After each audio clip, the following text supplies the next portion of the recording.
This is going to be a little bit of a denser topic than what I usually discuss, but as a shaman, a quantum healer, most of the people that I work with, I would say you line up 10 people, 8 of them have experienced some sort of sexual trauma or abuse. And this can be one of the things within the human experience that we can really struggle with healing from, making peace with, and entering a state of forgiveness. So Source and the angelic realm really wanted me to have this conversation. Now, as a spirit, as a soul, the first thing that we want you to understand is that your true essence is not able to be touched. When we're talking about this type of abuse, one of the main things that can be difficult to reconcile with is we feel like someone took something from us. We feel violated.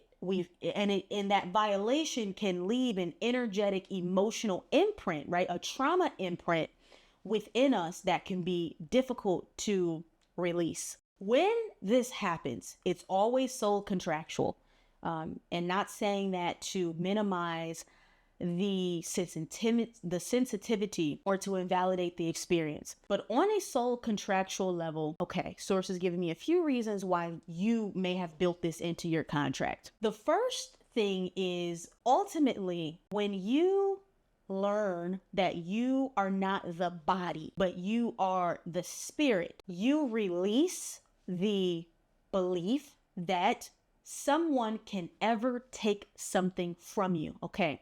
Now I'm seeing past lives show up, and these types of past lives that I'm seeing have to do with someone took something from you, or you were victimized in some type of way, something that played out that sort of came with you in this incarnation. And so that imprint of victimization, manifested itself in the form of someone taking something from you again in this particular context.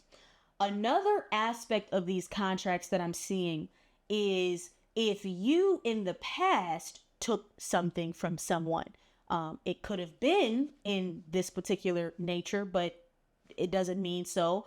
Or I'm even seeing some of us as kings, rulers, or that type of situation where you made decisions that impacted many, many people, wherein maybe they lost everything or something was taken away from them. So it's infinite, right? In terms of why this particular energetic imprint shows up. So ultimately what we're learning when these types of things happen is I am my spirit. I am not my body. I am my spirit.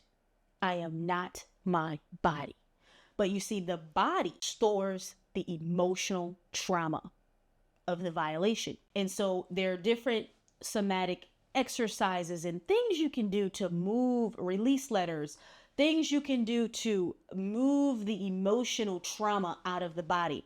But the thing that people struggle with the most, I'm hearing, is the forgiveness aspect. The forgiveness aspect is the most difficult. Understanding that this contract, and a contract is just a blueprint of what is meant to be exchanged and learned. Understanding that this contract is teaching you something. Now, when this happens, there are different things that your soul is learning, or karma that may be balancing itself out, etc. So each person, if this is something you have experienced, you're going to relate to it differently. There's anger, there's frustration. Ultimately, there's a sense of powerlessness. There's a sense of this person has taken something from me that I can never get back. How you're going to shift through those emotions, it has to be through forgiveness. Okay. When we're looking at the energetic blueprint of a perpetrator, Source wants us to understand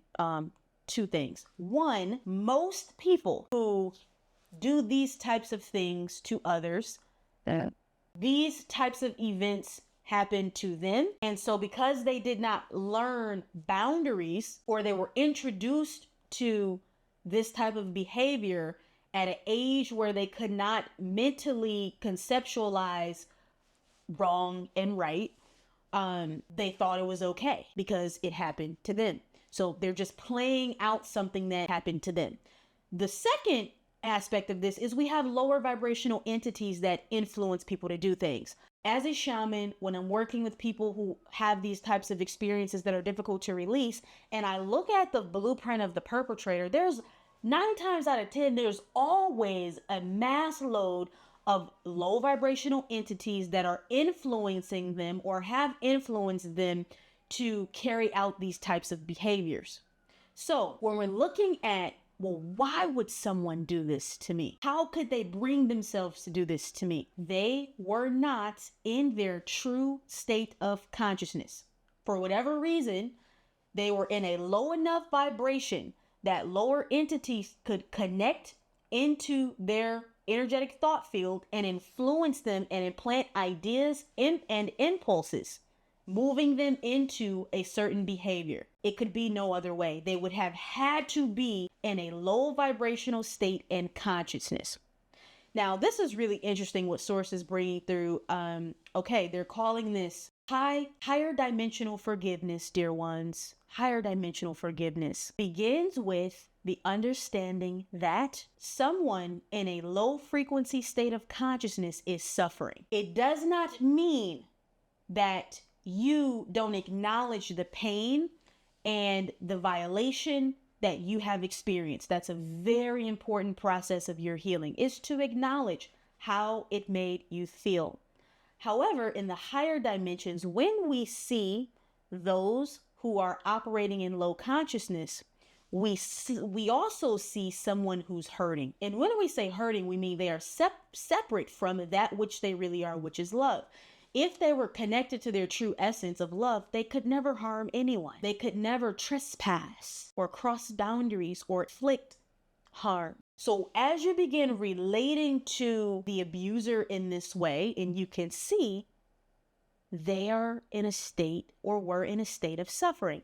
Now, what this also does, this is pretty profound. What this also does is usually there's an element of wanting revenge, right? If we feel like someone took something away from us that we can never get back, they've just really taken our innocence. There can be feelings of wanting to get even. Dear ones, please understand that the act of violation itself is the karmic suffering already at play. You see, whenever you perform an action that is out of alignment with your true being, you are already in a state of separation. And we're not saying this to influence a state where you celebrate that suffering, right? You celebrate their pain because then it makes you feel like there's an even playing field. It's just simply the truth of what it is, which is they're already paying the price, which is separation from that which they really are. And that is the biggest price that any soul can ever pay. Furthermore, when we review soul contracts and life reviews, and you're looking at the decisions and the choices that you've made, those souls are going to have to look at what they have done. And that's a part of what could be a part of their soul contract, meaning on their end of it, dealing with, reconciling with the fact that they were in a low state of consciousness and thus were moved into certain behaviors. Those are oftentimes some of the most challenging truths to deal with as a soul. And what a soul could be learning from that perspective is unconditional love. You see, both parties are learning unconditional love. If you're on the receiving end of the abuse and thus there's some forgiveness to work out, it requires you to eventually reach unconditional love. I understand that this person was in a certain state of being, a certain consciousness that influenced this type of behavior, and thus I forgive them. Or if they are the perpetrator, accepting and understanding that they have done carried out certain behaviors and made certain decisions from their own state of consciousness, lower state of consciousness, and then have to love themselves enough to know that they are forgiven. This is how the karmic balancing works. So If this is something that you are struggling to release and make peace with, we would like you to write a letter of release, okay? For some of you, if you can contact the person and let them know, I want you to know that what you did or have done made me feel this way. Say whatever you need to say. It could be very empowering. But I forgive you because I understand that you were not your true self. If you can contact them, it's better. We know it's scary, but it's deeply empowering. If you cannot contact the person or you prefer not to, a letter of release wherein you are writing out your thoughts, feelings, and emotions as if you're speaking to the person directly. It really hurt me when you did this. It made me feel XYZ when you did this. You pour all of this out. If it's anger, if it's hatred, there's no judgment in this process. You need to allow yourself to be honest about how you have felt, thus releasing this from your sacral chakra, your inner and your emotional body, okay? By the end of the letter, you reach a place of forgiveness where you say, I forgive you for not always knowing who you are, and I also forgive myself for not always knowing who I am. And I thank you for the role you have played in my life, allowing me to know that I am my spirit and not my body, and I am eternal perfection. And so it is uttered and so it is done. And as you guys know, you've got to burn this letter, okay? Now, you may need to do this process multiple times, I'm hearing, because there's a lot of density here. There could be a lot of pain, shame, and grief. One more thing that Source wants me to mention. When we're harboring some of the lower vibrating emotions, the low vibrational entities come in and try to amplify that pain. This is why it's so important that you get it all out as much as you can and try and begin to separate from the experience, begin to leave the experience in the past. Okay. So this is to help you work on the trauma stored in your emotional body, giving it an outlet for release, understanding the nature of soul contracts and why certain things could happen. We just gave you a few examples, right? Every situation is very unique. Just gave you a few possibilities of what's going on. And the forgiveness disconnects the energetic cord between you and the person, but also you and the event. So how trauma works on an energetic level is whenever we have strong negative emotion associated and attached to an event, we keep energetically cording into that event, which is why it can feel like it's still happening now. Or we can have a strong reaction as if it's happening now, even though it's already happened. It's in the past.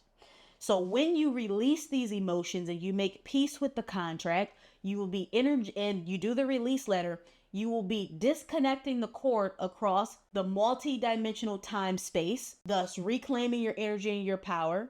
And you also disconnect from this person's field. You see, there can be shared entities, shared just lower vibrations that are being exchanged that keeps you connected to the person, which is why you might think about them, or you might have visions of them, or you might have dreams of them. If that's happening, you're still vibrationally connected. So, dear ones, we love you and we send all of our support and guidance to hold you as you shift into a new state of freedom, of empowerment, and sovereignty.